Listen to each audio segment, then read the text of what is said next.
Há mistérios peregrinos, nos mistérios dos destinos que nos mandam renascer. Da luz do Criador nós nascemos, múltiplas vidas vivemos, para a mesma luz volver. Mas buscamos aqui na humanidade as verdades da verdade, sedentos de paz e de amor. E em meio aos mortos-vivos, nós somos míseros cativos da iniquidade e da dor. É a luta eterna, é a luta bendita, em que o espírito se agita nas tramas da evolução. É a oficina onde a alma presa forja a luz, forja a grandeza da sublime perfeição. É a gota d'água que vai caindo no arbusto que vai subindo, pleno de seiva e verdor. Ou o fragmento do estrume que se transforma em perfume na corola de uma flor. A própria flor que terna, expirando, cai no chão e vai fecundando o solo fértil que produz. Mas nesse cair, ela deixa um aroma leve nas aragens que passam breves nas madrugadas de luz. E a rija bigorna o malho pelas fainas do trabalho, a enxada fazendo o pão. Ou o escopro dos escultores que conseguem transformar as pedras em flores, em carraras de eleição. É a própria dor que, através dos anos, dos algozes e dos tiranos, anjos puríssimos faz, transformando os neros rudes em arautos de virtudes, em mensageiros de paz. Porque tudo evolui, tudo sonha na imortal ânsia risonha, de mais subir, mais galgar. Porque a vida é luz, a vida é esplendor. Já que Deus é o seu autor, portanto o universo é o seu altar. É por isso que aqui na Terra às vezes se acendem radiosos faróis que esplendem dentro das trevas mortais, e suas rútilas passagens deixam fulgores, deixam imagens em reflexos que são perenais. É o sacrifício do Cristo, portentoso jamais visto, no sofrimento da cruz, sintetizando toda a piedade e cujo amor à verdade nenhuma pena traduz. É Sócrates com a cicuta, é César trazendo a luta tirânico e conquistador, ou Anchieta, que naquele momento ia ensinando o índio naquele momento ainda evoluidamente infeliz. É, sobretudo, o exemplo de humildade, de extremosa caridade do pobrezinho de Assis. Por isso, benditos sejam aqueles que semeiam a luz, aqueles que divulgam o bem, porque esses encontrarão um dia a alegria, a paz, a ventura que tanto desejam nas sendas da evolução. É por isso que, em todos os tempos, uma excelsa voz ressoa e insistentemente nos céus, no universo, em nossos corações, ecoa. E nos fala, para frente caminhai, porque o amor é a luz a quem a se alcança. Tenhamos fé, tenhamos esperança, para o infinito possamos marchar. É com essa poesia do Castro Alves, pela psicografia de Chico Xavier, no livro Parnaso del Túmulo, que nós queremos começar o nosso encontro de hoje, conclamando que através do nosso pensamento nós possamos marchar. Fica conosco, até daqui a pouco.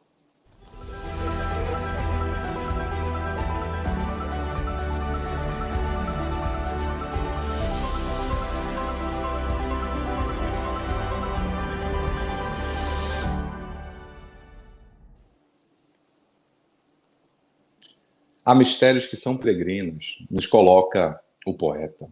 E, de fato, há mistérios que nós não conseguimos penetrar, entender por completo. Há mistérios peregrinos nos mistérios dos destinos, que nos mandam renascer. Veja que coisa curiosa. Por mais que a gente entenda a lei reencarnacionista, por mais que a gente entenda a questão da causa e do efeito, há um mistério, no sentido de nós não sabermos, por exemplo, como se dá a fisiologia do processo biológico reencarnatório. Nós temos intuições a partir de revelações, por exemplo, da reencarnação de Segismundo, na psicografia de Chico Xavier. Nós temos informações por médiuns como Divaldo Franco, mas a fisiologia nós não sabemos por completo, porque o nosso próprio corpo nós não sabemos por completo. A nossa biologia cerebral, a partir das neurociências, elas são ciências mais recentes, mais modernas. no final das contas, nós não temos total ciência nem do nosso corpo biológico, da biologia por trás. Há um mistério peregrino, um mistério divino que esconde ainda de nós as verdades das verdades. Mas nós estamos sedentos de paz, nós estamos sedentos de respostas completas, concretas, para podermos usufruir na nossa imaginação a certeza de uma tranquilidade. Por isso que eu acho interessante muito esse poema do Castro Alves me toca muito. Por quê? Porque ele faz toda uma trajetória afirmativa, reencarnacionista, toda uma trajetória evolutiva, afirmando que, por Deus ser o autor do universo, a nossa Terra, o nosso universo, é uma casa de luz cheia de bênçãos. Apesar, porém, de ele afirmar isso e nos colocar a grandiosidade da doutrina espírita em seus versos, ele começa o verso afirmando também a realidade de um mistério que deve ser pesquisado por nós, um mistério que deve ser tentado decifrar pela nossa razão, pela nossa cognição, pela nossa ciência e pelos outros ramos do conhecimento humano. No entanto, devemos também entender que ter a ilusão de queremos conhecer tudo para poder nos tornarmos assim super-humanos, imunes a qualquer aspecto da dor, é mais vaidade do que realmente realidade. É mais prepotência do que realmente uma realidade. Em geral, nós pensamos que precisamos ter ciência de tudo para poder termos consciência das coisas, consciência social, consciência amorosa. No entanto, nos falta a convicção e a percepção de que essa ciência das coisas, ela não vem apenas através da razão, ela vem também a partir da experiência do coração, da emocionalidade, do sentir. E quando nós, então, temos uma ciência que não é só razão, aí sim, expandimos a nossa consciência, mas não expandimos a nossa consciência de uma forma arrogante, de uma forma prepotente, porque a razão, o excesso, às vezes, de racionalidade, gera em nós uma prepotência, no sentido de acharmos que temos uma potência excessiva antes do tempo. Outro dia eu escutava, na realidade, uma mensagem muito profunda e muito assertiva de Emmanuel, pela psicografia de Chico Xavier, em que ele fala sobre Jesus, Sócrates e nós. E ele vai falar, então, se Jesus ele olhasse para si, né, e se, embora fosse puro, né, um espírito puro, um espírito perfeito, um ser que é para a gente guia e modelo, mas se ele ficasse preso nessa prepotência da pureza, ele não estaria entre nós. Porque imagine só, Jesus, em toda a sua pureza, esteve ao nosso redor, esteve entre nós, e mais do que isso, disse assim, olha, o reino de Deus está dentro de vós, está entre vós. Ou seja, esse conceito de um estado de plenitude, ele está ao nosso redor. Veja que humildade no sentido de se rebaixar para poder entrar em contato conosco. E aí a transfiguração no Monte Tabor, ele se apresenta com toda a sua luminosidade. A luminosidade dele é tão intensa que encandece o olhar de Paulo de Tarso. Então esse ser de luz, Emmanuel vai colocar, imagine se ele ficasse preso, considerando tão puro, no sentido de não estar ao nosso lado, nós não teríamos a bênção do cristianismo. E ele vai falar toda uma argumentação, né? E depois vai chegar em Kardec.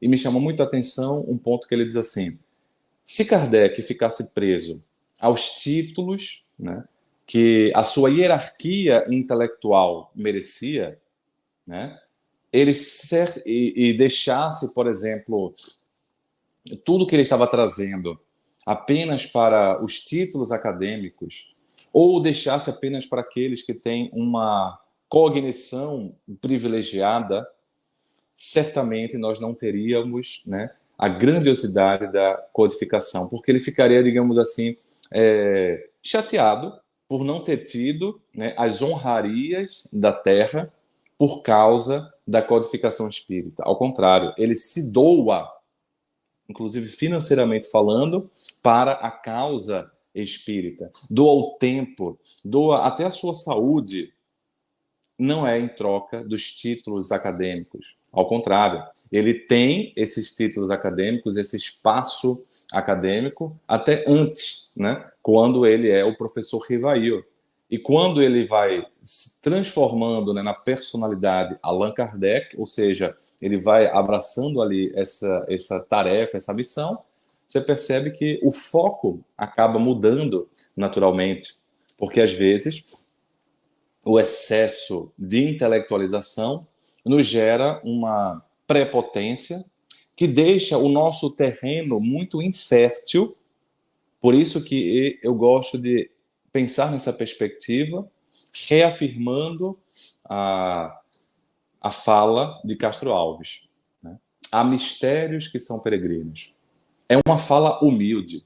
Quando nós temos a humildade de fato, reconhecer que não há garantias 100% seguras para aquilo que a gente quer, né? Eu só vou fazer tal trabalho se eu tiver garantia de tal retorno.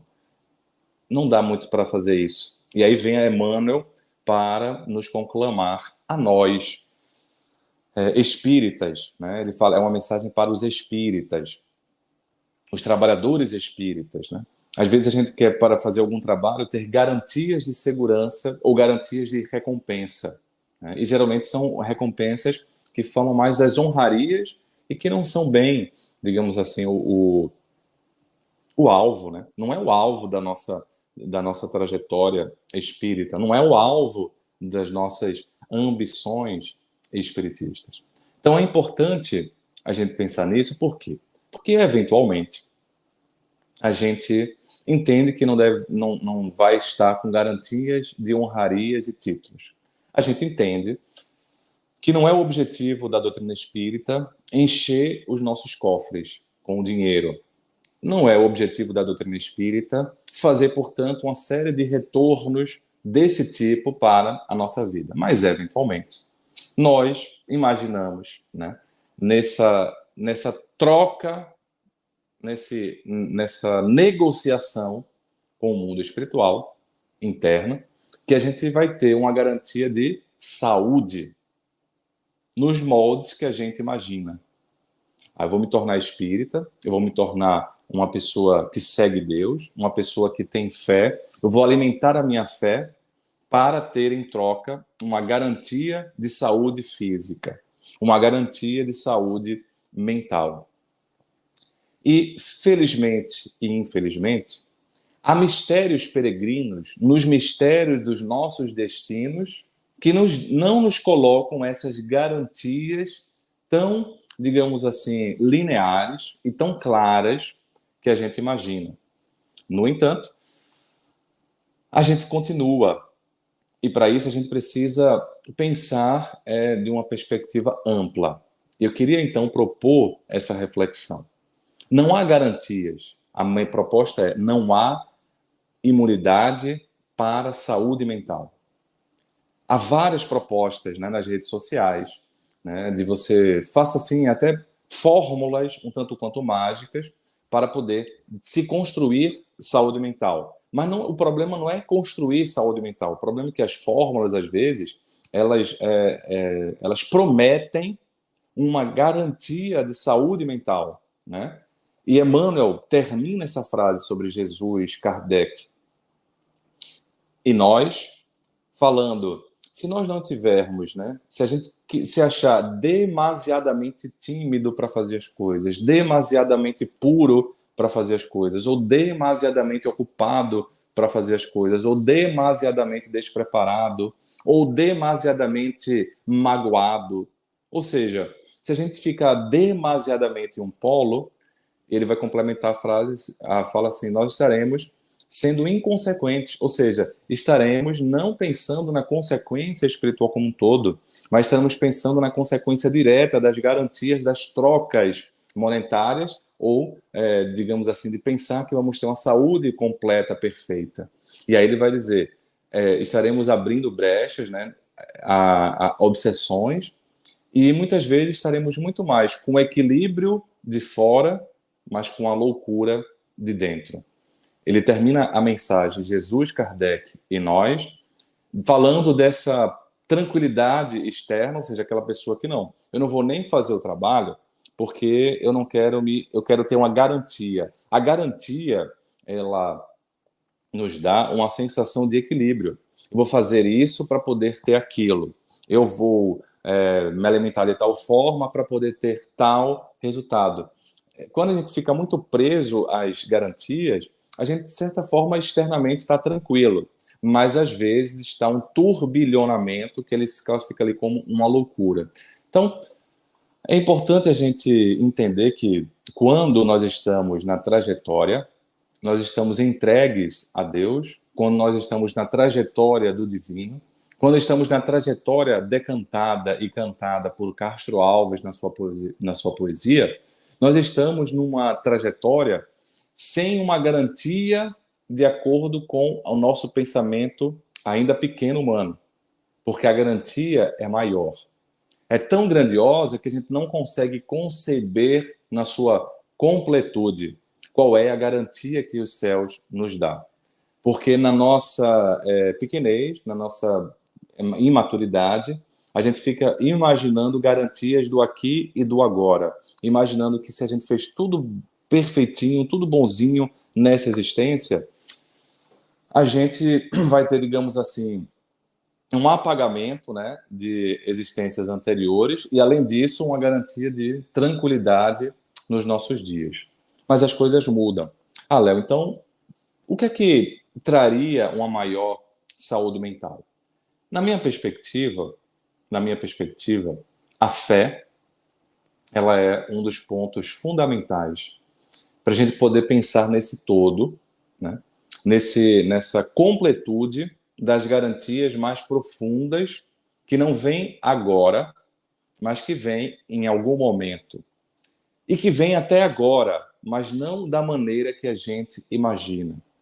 Porque às vezes é melhor estar tranquilo por dentro e aparentemente na loucura de fora, ou seja, a vida toda cheia de dificuldades que não são por causa de você, mas por causa das situações que aconteceram, devido a questões reencarnatórias, questões kármicas, se a gente pode assim dizer, mas não foi você que fez a bagunça nessa existência, digamos assim. E você está mantendo a sua tranquilidade. Aí sim, a fé nos mobiliza, nos possibilita isso. Porém, o que é interessante a gente perceber é que a fé, ela tem uma relação com uma ampliação do entendimento. Quanto mais estamos aprofundando a nossa fé, nós estamos ampliando os nossos conhecimentos. E essas ampliações de percepções, elas nem sempre são tranquilizadoras no primeiro momento, né? Diz a mensagem de Jesus: conhecereis a verdade e a verdade vos libertará, sem sombra de dúvida. No entanto, no primeiro momento, a verdade nos ofusca, a verdade nos intimida, a verdade nos dá medo. No primeiro momento, a gente até nega a verdade, porque a verdade é dolorosa. Às vezes, a verdade nos fala de uma necessidade de mudança e a gente não quer mudar. Às vezes, a verdade nos fala de um erro que a gente cometeu. Às vezes, a verdade nos fala de um equívoco que nós cometemos e a gente não quer admitir. Então, a verdade, ela nos liberta, mas a verdade dá medo. A verdade, ela dá, às vezes, angústia. Então, nessa perspectiva, a gente, às vezes, vive no engano, vive no engodo de nós mesmos para podermos ter uma aparente tranquilidade. Eu me recordo que estava no início das atividades profissionais e tive a oportunidade de conhecer uma senhora que foi até uma emergência, né, um serviço de... Na verdade, não era um serviço de emergência, era um serviço chamado Centro de Atenção Psicossocial, um CAPS, que tem um atendimento de demanda espontânea. Mas a demanda dela não era bem para lá, porque a demanda dela era renovar uma receita de um remédio que ela usava já há 60 anos. Mas ela precisava daquilo de uma forma ambulatorial e não naquele centro de atenção psicossocial que tem uma vocação para casos com maior gravidade, né? E uma maior urgência, digamos assim. Mas também não era uma emergência para um serviço de emergência psiquiátrica, era uma questão ambulatorial. Mas ela estava de frente para mim, né? Eu atendendo nesse CAPS, e ela me falava que usava aquela medicação há 60 anos. Era uma senhora de mais ou menos seus 80, 82 anos. E eu fui fazer as contas, ela usava então desde os seus 20 e poucos anos. 20 anos mais ou menos, ela já usava essa medicação. E eu achei um tempo muito grande, né? E aí, aquele período grande me chamou a atenção e eu fui então perguntar para a acompanhante dela. E perguntei: olha, por que ela começou a usar a medicação? E ela própria: não, doutor, se o senhor quiser, eu conto. E ela contou: doutor, eu era muito nova na minha época, a gente não podia ter relações sexuais antes do casamento. E eu estava para me casar, eu estava noiva. Só que meu noivo ficava insistindo, né, para que pudéssemos ter a relação sexual antes. E ficava insistindo e eu tentava não ter, enfim. Mas acabei cedendo, porque eu fiquei pensando que estava tudo certo, não teria nenhum problema, e obviamente não ia ter nenhum problema a longo prazo. Mas, doutor, eu me decepcionei, porque tão logo a gente teve o relacionamento, a gente ficou tendo mais relacionamentos, e eu acabei engravidando. Por algum motivo, o casamento, né, o noivado, se prolongou um pouco mais, e eu acabei engravidando. Eu fiquei extremamente preocupada, doutor, porque se nem podia ter a relação sexual naquela época, imagina estar grávida antes do casamento. Não podia. Mas eu estava nessa angústia, mas pensei, ele me ama, eu o amo, então ele vai estar comigo a qualquer preço. E fui contar para ele. E qual foi minha surpresa? Ele me rejeitou. E falou assim que a culpa era minha e que eu não fui forte o suficiente. E que se eu não fui forte o suficiente para não ceder às intenções dele, eu também não seria forte o suficiente para não ceder às intenções de outros homens quando ele estivesse viajando, quando ele não estivesse em casa. Ele me chamou de nomes horríveis, doutor. E eu fiquei extremamente desconsolada, angustiada. Não tinha o que fazer, né? Ele disse que nunca mais ia me ver e eu fiquei perdida e fui falar com meu pai. Mas o meu pai era um bom pernambucano, doutor, brabo, e andava com uma peixeira, uma faca. E quando soube daquilo, ele ficou extremamente enraivecido e foi até atrás do meu noivo.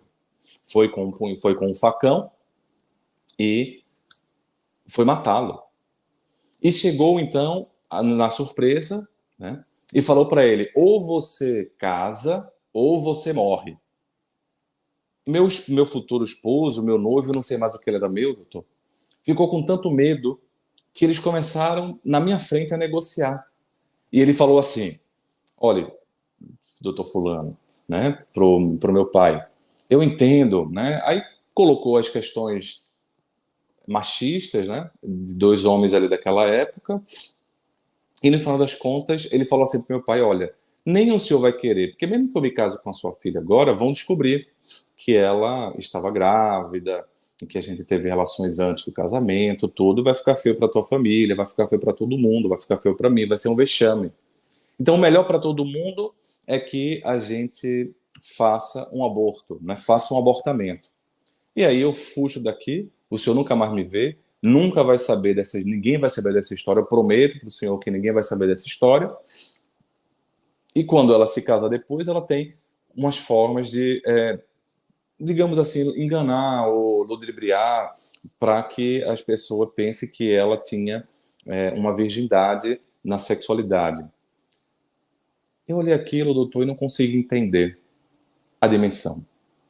Mas eu fiquei achando que talvez fosse a única solução. Também não tinha forças para dizer não.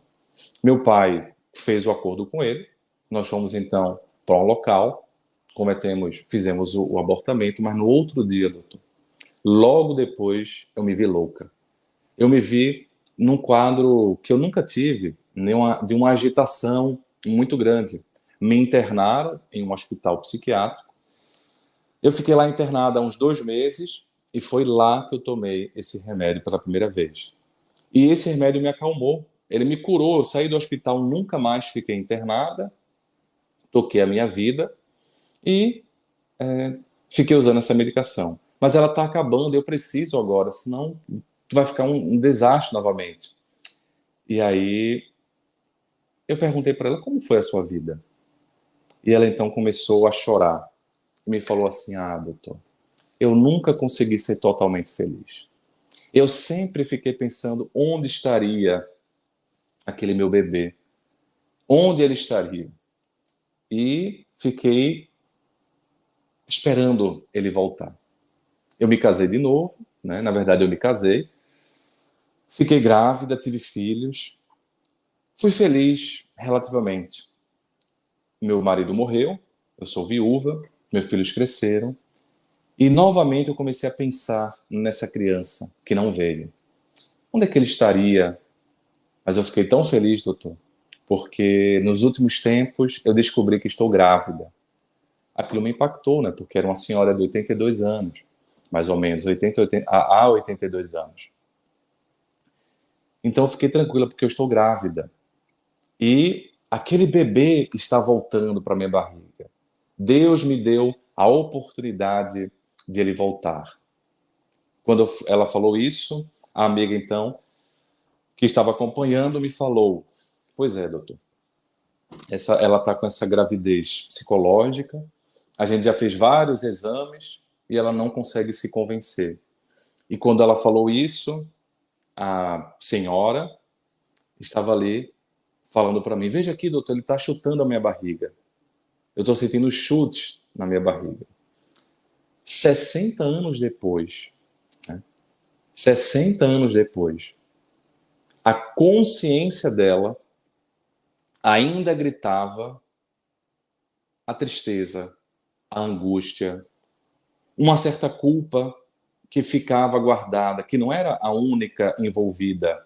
Ao contrário, na minha percepção simples, humilde, mas na minha percepção, eu penso que os homens, esses dois, tiveram muito mais culpa no cartório do que aquela jovem, muito indefesa e ainda muito quebrada por uma cultura extremamente truculenta, machista, que amordaçava tanto mulheres como ela.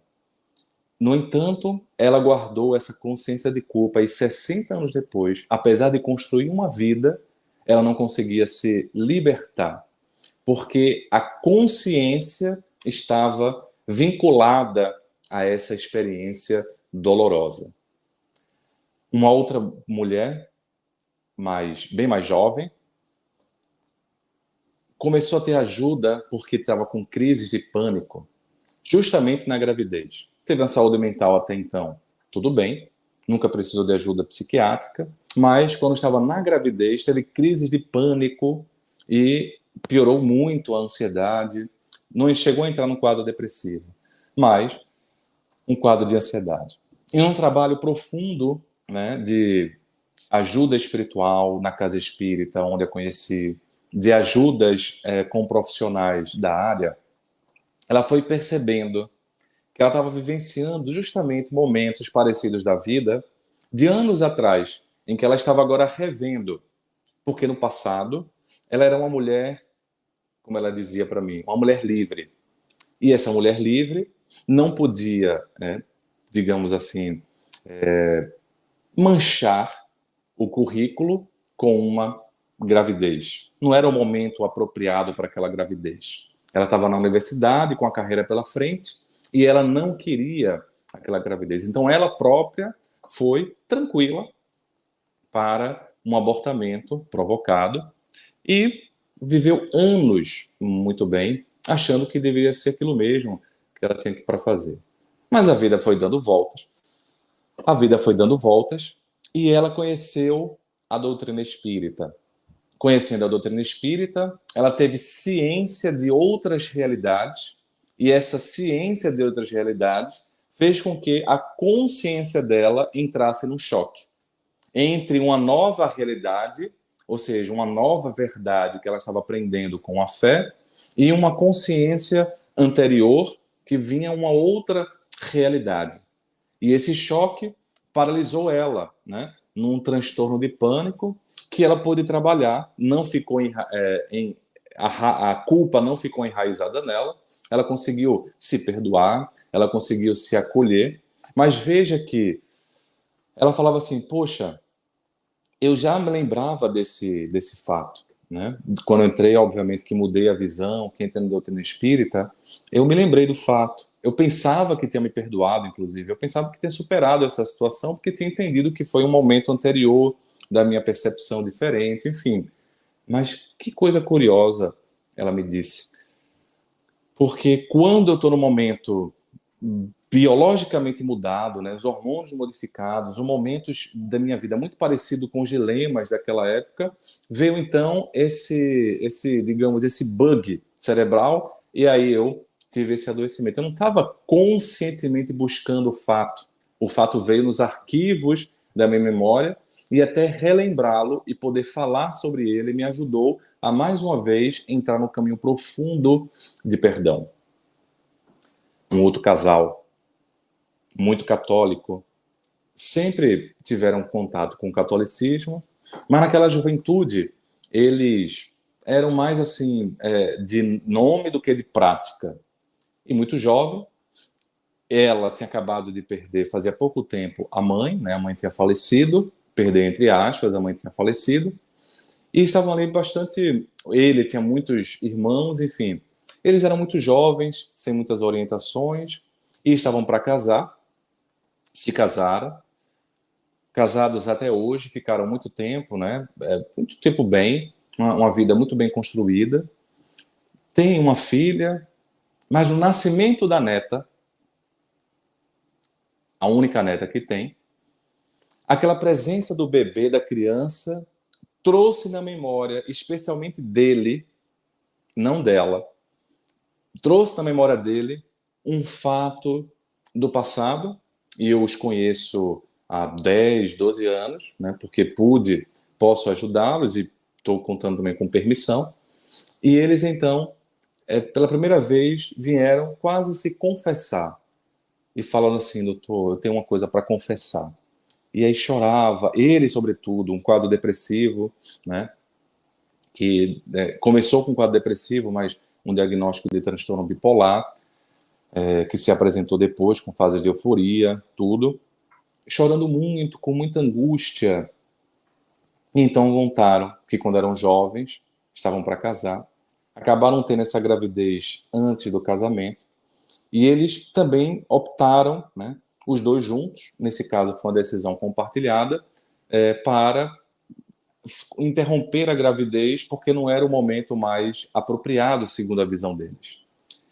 Só que depois, né, a vida foi construindo, a vida foi se construindo, e eles foram, então, aprofundando mais a fé na vida deles, e esses fatos foram se acumulando, né, na memória.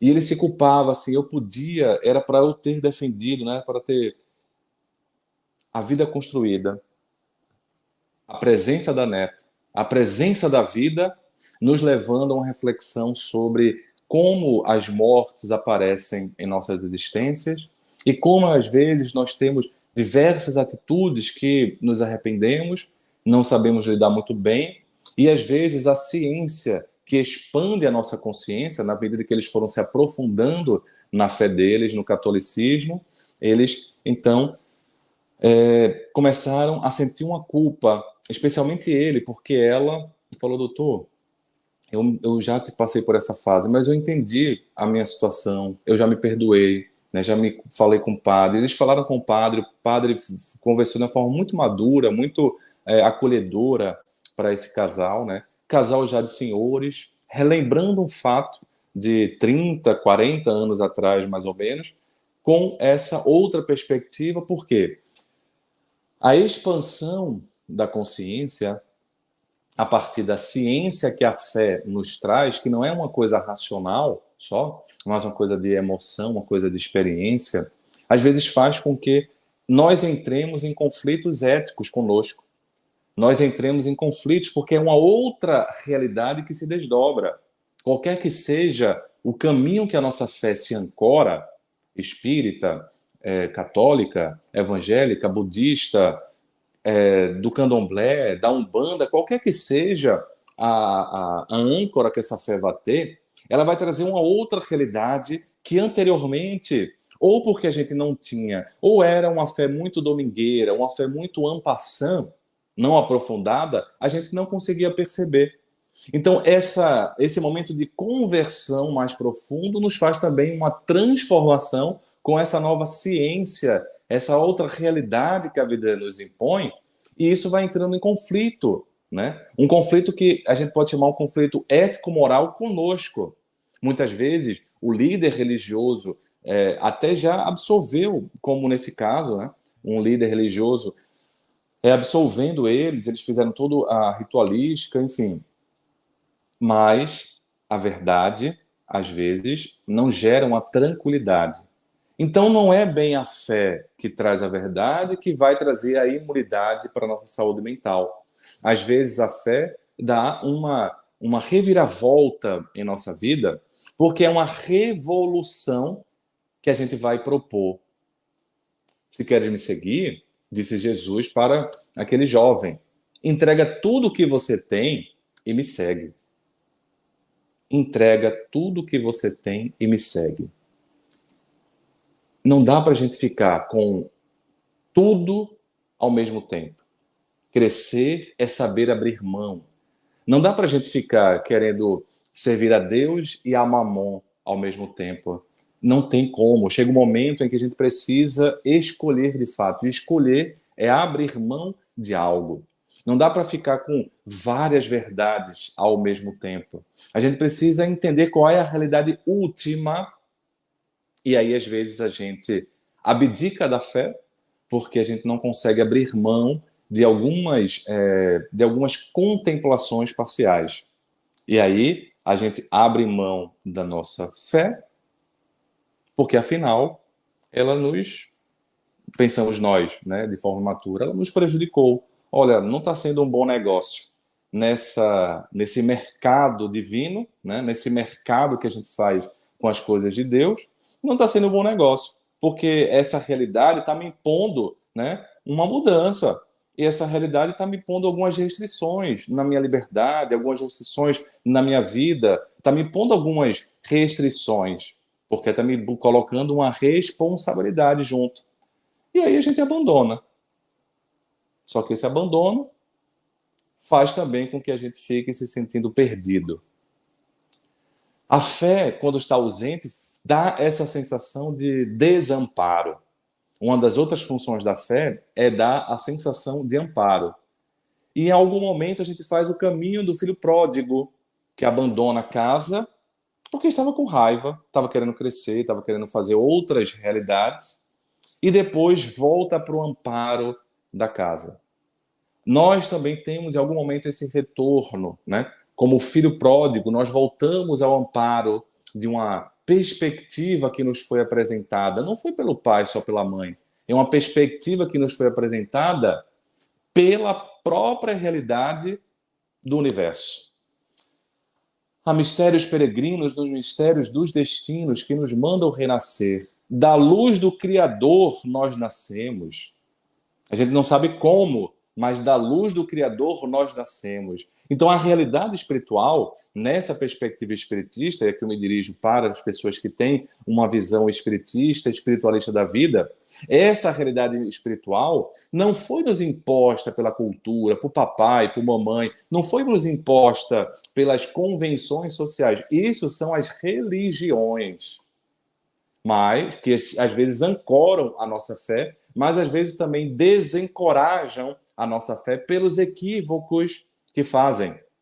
Mas a realidade espiritual, né, a âncora de Deus, está na própria natureza humana, na própria natureza espiritual. Da luz do Criador nós nascemos. múltiplas vidas vivemos, às vezes fazemos um caminho longo, em geral fazemos um caminho longo como o filho pródigo, buscando a mamon para negar a realidade espiritual e vivermos com maior liberdade. Só que essa maior liberdade nos dá um desnorteio, e esse desnorteio nos dá também uma angústia existencial profunda, uma angústia existencial que o tempo não consegue apagar.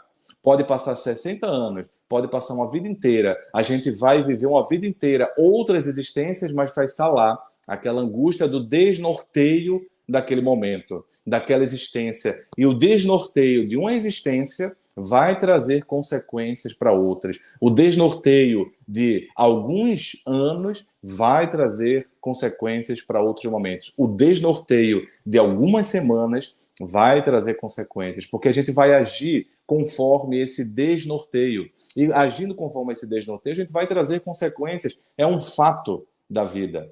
Está na lei, e a lei está em nós. A lei de Deus está na consciência humana. Então, não é só uma coisa culturalmente construída, é uma coisa de herança divina que está em nós. E mais cedo ou mais tarde, a gente vai ter que conciliar o amparo, o norte, com as realidades e poder fazer um casamento mais amigável entre essas duas instâncias. E aí sim, a gente não vai ficar mais preso às garantias, porque a gente vai entender que esse caminho é muito prolongado, um caminho muito tortuoso, né? Por caminhos, diz uma música que gosto muito do local onde nasci, né? O espírito chamado Juruptan, escreveu pela médium Niná. Mais perto de ti, meu Deus, eu espero chegar um dia, porque tu és a minha alegria, a minha esperança e luz. Por caminhos sinuosos, os meus passos ainda incertos, dar-me-ão um dia acesso ao país da perfeição. Então, os caminhos vão ser incertos. Não tem muita garantia para o momento atual, mas para o futuro, quando eu chegar lá, e de lá, enfim, quando eu chegar mais perto de Deus, cantarei as glórias do sacrifício que me fez o benefício de vislumbrar outros céus. Não há imunidade de um ponto de vista imaturo, como a gente pregou e a gente vê divulgado nas redes sociais, eventualmente nas próprias palestras espíritas, porque o caminho é muito mais complexo, há muito mais mistérios, e para isso a gente precisa ter humildade. Ter garantia seria fazer um mercado direto com as coisas de Deus, como se, porque eu sou um trabalhador de Deus, né, um trabalhador da causa, eu vou ter um caminho fácil, né, ou um caminho blindado de problemas. Ao mesmo tempo, é importante a gente perceber que esse caminho tortuoso, sinuoso, nossos passos ainda estão incertos, mas pelo menos a gente está caminhando. Pelo menos a gente tem um norte. Pelo menos a gente sabe onde quer chegar. E saber onde quer chegar é muito importante. Saber onde se quer chegar é muito importante para poder atravessar as tempestades da vida. Nesse sentido, não é trazer, né, um olhar de caos, dizendo que não há garantias, né, de imunidade para a saúde mental. Não é trazer um olhar do caos, não. É trazer uma perspectiva que há uma ordem universal, que essa ordem universal é Deus, mas que para termos uma conexão com essa ordem universal, onde estaria esse estado de plenitude, os nossos parâmetros são muito pequenos ainda. E a gente precisa diminuir um pouco mais a nossa vaidade, de acharmos que somos imunes porque somos de tal ou qual denominação religiosa, porque somos trabalhadores há tanto tempo, porque fazemos isso no espiritismo, porque senão a gente vai se decepcionar. E aí a gente vai abandonar. Só que o abandono não vai ser ruim para a causa espírita. O abandono vai ser bom para mim, vai ser ruim para você, porque nós é que ficaremos desnorteados. A causa não vai se desnortear. Não vai, porque sempre vão aparecer pessoas. Ela pode não se expandir como a gente gostaria, né? Então a gente às vezes vê falas proféticas do caos em relação à causa espírita. Não vai. A gente é que pode às vezes se desnortear, mas a causa continua, porque o cristianismo continua. O cristianismo é tão potente que conseguiu atravessar a Idade Média da Inquisição. A fogueira que nasceu no cristianismo, construído pelos homens, não foi capaz de queimar o próprio cristianismo. A fogueira que às vezes nós espíritas construímos dentro do movimento, a partir das nossas falas decepcionadas, não vão ser capazes de destruir o movimento em si. Às vezes vão dar uma diminuição daquele crescimento que a gente imaginava, mas é muito melhor crescer em profundidade e em qualidade do que só em números que não dizem nada. Números que às vezes são baseados em mercadoria, em mercantilismo com as coisas de Deus, no sentido de garantias. A gente prossegue. Pior para nós se a gente se desnortear, porque a causa de Deus, as coisas de Deus continuam. Diz o Espírito Meimei pela mensagem de Chico Xavier. Tudo na terra passa, mas só o que vem de Deus permanece. De fato. E mesmo quando toca-se o terror dentro das coisas de Deus, as coisas de Deus conseguem permanecer, porque elas estão ancoradas, elas dão sustentação, porque elas estão no nosso DNA. Por mais que o templo, o centro, a igreja, as pessoas falhem conosco, nós temos o nosso DNA divino. E a gente sabe que não é aquilo que representa Deus na Terra. Representa a pessoa, representa fulano, representa cicrano. Aí a gente vai aprofundando a nossa visão e vai mantendo o nosso foco, vai mantendo a nossa meta. E a saúde mental, consequentemente. Apesar das angústias, apesar das tristezas, apesar dos arrependimentos que são importantes, nós não ficamos paralisados numa culpa tóxica e continuamos. Me dizia essa semana uma pessoa, ela estava tão tranquila que me chamou a atenção, porque os piores pesadelos dela estavam concretizados. Várias coisas assim que ela tinha medo estavam acontecendo, mas ela estava super tranquila, né? E aí eu falei assim com ela, fulana, eu até vou contar isso, tá bom? Ela pode contar, mas você tem percepção que está acontecendo hoje. Hoje, a gente está no olho do furacão na tua vida, de coisas que você pensava que não conseguiria passar. E ela falou assim, não é, doutor, não é que eu estou, é mesmo, é verdade. E você está tão bem, não é? Ela, não, eu estou tão bem, estou tão tranquila. E ela me falou uma pérola, eu achei uma pérola. Sabe o que é, doutor? É porque às vezes a expectativa do desastre é pior do que o desastre em si.